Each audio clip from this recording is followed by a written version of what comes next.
All right, so let's get into the pricing part because I think that's an important part. Okay, so this is how I generally think about it, but I'm totally open to hearing how others do it. I would recommend a fixed price, whether it's a monthly fee, a quarterly fee. I generally would be monthly, even if you are meeting quarterly, you might just still charge them a monthly fee, or you might just charge them a quarterly fee. Normally based on some sort of an hourly rate, and I'll take you through a process in a minute. I would definitely encourage you to charge more than your current accounting rates. And I'll discuss that in a minute because anyone does accounting. For advisory services, they should be a step up. Uh, Obviously, understanding the value to your client, understanding the business, understanding where they want to take their business, what sort of growth and profit growth you see for them.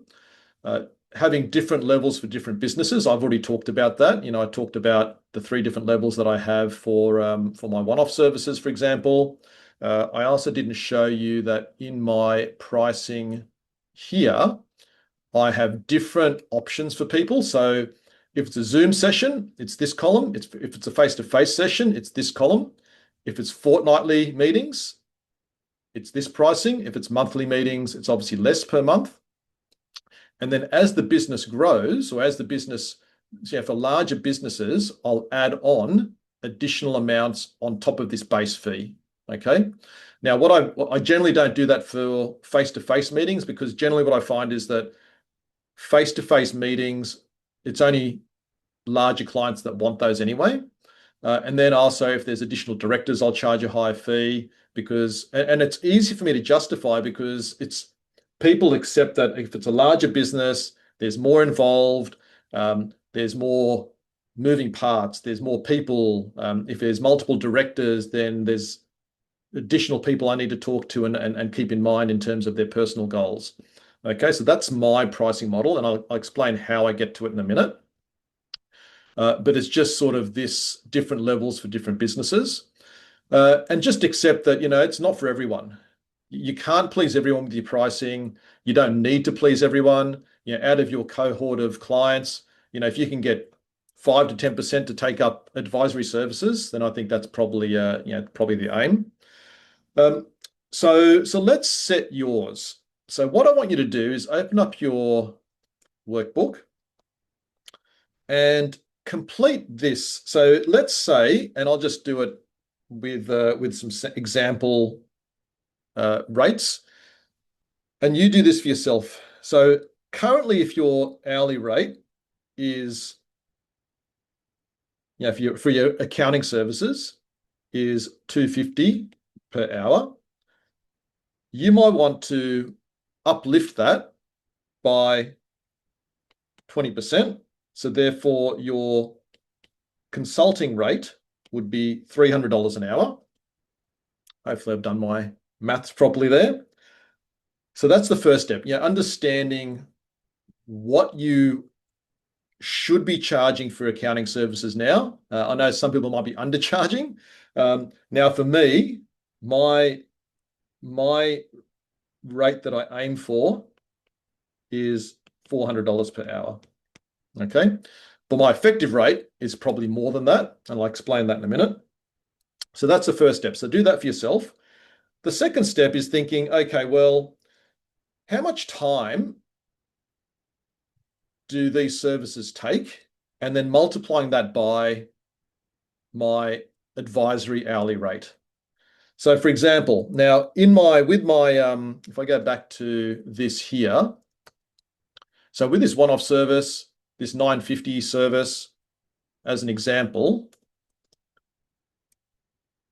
pre-meeting time is about half an hour. Client meeting time is 1.5 hours. Travel time is nothing because it's on Zoom. Post-meeting time is probably half an hour for that one, just to do some wrap up and tidy up my notes, which I've already made and send it to them. So all of that is 2 hours times my hourly rate all of that is 2.5 hours times my hourly rate gives me $1,000. Okay. So that's roughly how I've come up with my 950 rate. Okay. And then the same for the others. There's more involved, there's travel time involved as well, and so on. Okay. And then with my ongoing services, so for a base client, let's say there's a client that I see monthly over Zoom. Actually, let's say it's a face-to-face client. So I've just taken on a new one that I'm traveling to see, and I meet them monthly. So the client meeting time, so there's not a lot of prep. So I haven't put that as an item. So 1.5 hours for the actual meeting. There's an hour, which includes both like going there and coming back. Post-meeting time, there may be half an hour, probably not even that. This check-in time is the time you spend in between the meetings. Now, I probably should have changed this, not just to check-in time, but also it's probably more in between time,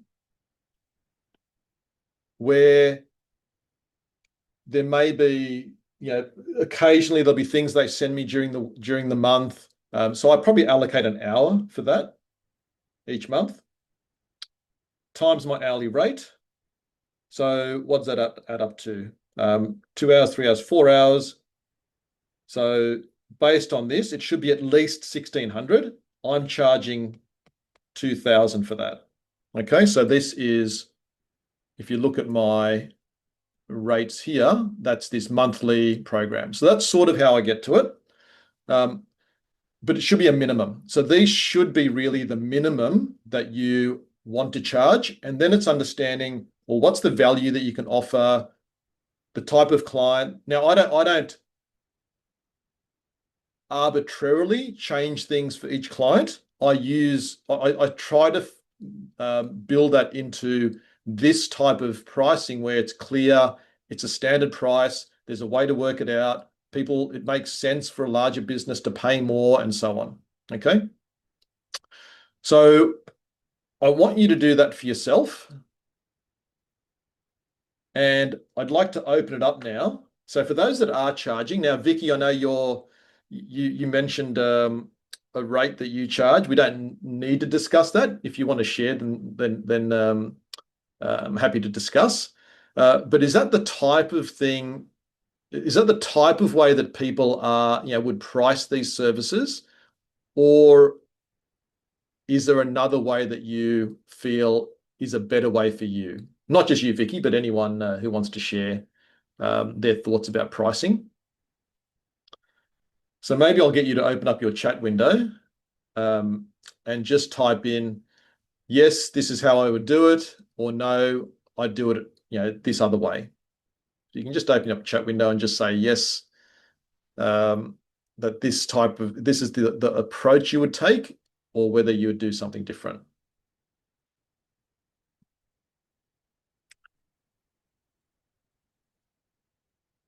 So Alex says, I'll adopt your method. Good stuff. And this all depends, obviously, on what you want here. Now, some of you are charging, around about this. Some of you are charging less than that. Some of you are charging more than that. It really depends on yourself and what you are happy with, confident with. But this should be a minimum. So when you get to this here, this should give you a guide as to the minimums. And while people are commenting, just want to also share that, there's some common pitfalls here. Obviously, scope creep, over servicing, and really the way to overcome that is at least initially tracking the time that you're taking on each client, which I think most of you probably have some sort of system to do that, and then calculating the effective hourly rate based on that. So what I tend to find is when I'm having my monthly meetings, so there's a client that just, they're away this month. They're happy just to hold off our meeting until the following month, or basically skip a meeting. So I'm still charging them every month. I'll do other things, or I'll touch base and just check in with them. I might have a chat to their staff, one of their team. But those sorts of check-ins might be 15 minutes, in the month rather than the normal hour and a half meeting. So what tends to happen is that there's occasions where people skip their meetings. you try to add some value, you try to do something else to, just to maintain some consistency and some service, but your effective hourly rate goes up. And yeah, and for fortnightly meetings, for those that I have fortnightly meetings for, we always miss, one or two at the end of the year with Christmas and everything else. So all these things sort of it swings and roundabouts in the end. I'm also very conscious that the effective hourly rate is not too high.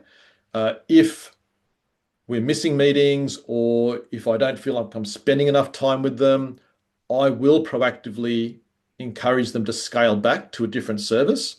I find over the years that I've been working with clients, it means that you retain clients for far longer if you obviously are fair and you're monitoring, and not overcharging. All right, so that obviously comes down to everyone's personal approach. So let me go back to some comments that people have made here. Now, today we're just talking about the portfolio and pricing. We're not talking about delivering the service, how to deliver it effectively, how to keep them on board, how to offer value. That will come further down as we go through the program. So Susan's saying, yes, this is how I tend to calculate it.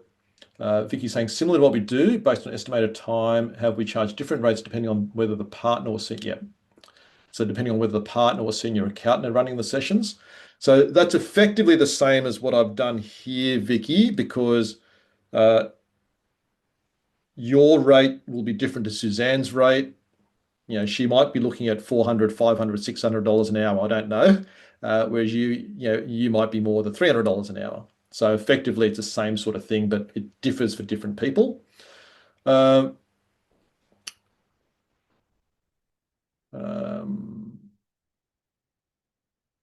Megan's saying, I like the way you broke it down and also took into account the other client contact throughout the week. Yes, yeah, very important. It's not just the meeting that you're having.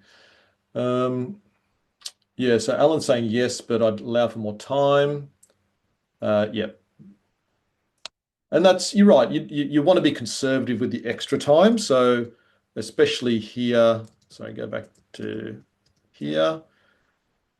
Especially this sort of check-in time or additional time in between meetings, you might put in 2 hours there.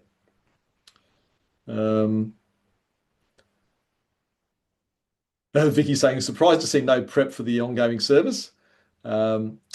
Yeah, no, you're right, Vicky. I will look at their financials. So it's probably half an hour. Yeah, very true. Good call. I need to include this here in here as well. Yeah. Because I will look at their financials prior to the meeting, and either they'll send me their reports or I'll log into Xero and have a quick look. It's generally, less than half an hour, really. It's generally pretty quick, but you're right. I should allocate half an hour there as well.